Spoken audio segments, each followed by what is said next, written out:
Here's up guys, in this video I'm going to show you how to use the S1 imager to widen out your stereo tracks. Basically, it's a very simple UI. There's a vector image right here. This simulates the stereo field. One of the main kind of faders you're going to be using is the width. So at about 1 means that nothing is being affected. As you go down, the stereo image is collapsed. And the cool thing about the S1 imager is that it maintains monocompatibility. Right, so that is a mono, and as we increase past 1, that little thing right there, we get a wider image.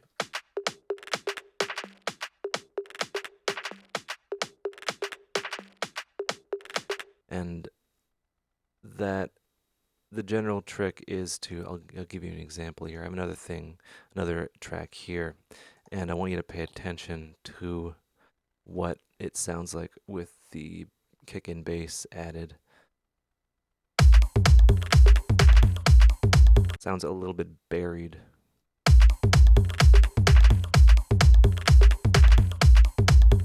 So as you engage and you increase the width, it will tend to pop out a bit more, and kind of it fills out the stereo image, making it sound a bit louder, making it sit well in the mix, and it's quite fantastic.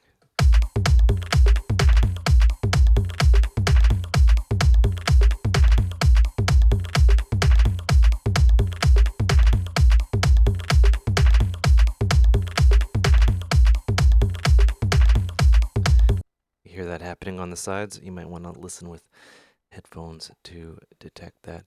You can do also a few cool things with the rotation and asymmetrical symmetry, blah blah blah. So basically, if we collapse our width down to 0, so it's totally collapsed and it's stereo, rotation controls the centering of the entire stereo image. So with it collapsed, it's basically a pan.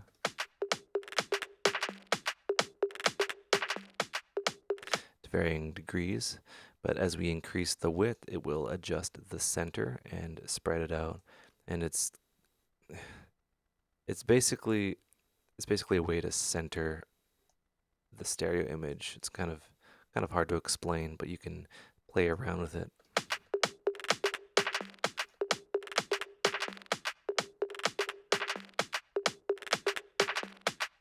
It's more than a pan. So what it does is it pans the mid side, I believe, but then keeps the center sound center, the sound component center.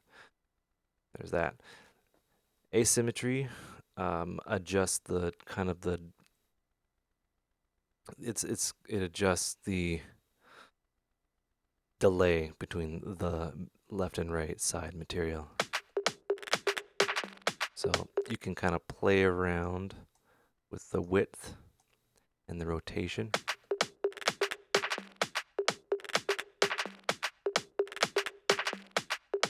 You notice how that kind of like fills it out a bit more? Kind of spreads it, but then has it over to the right.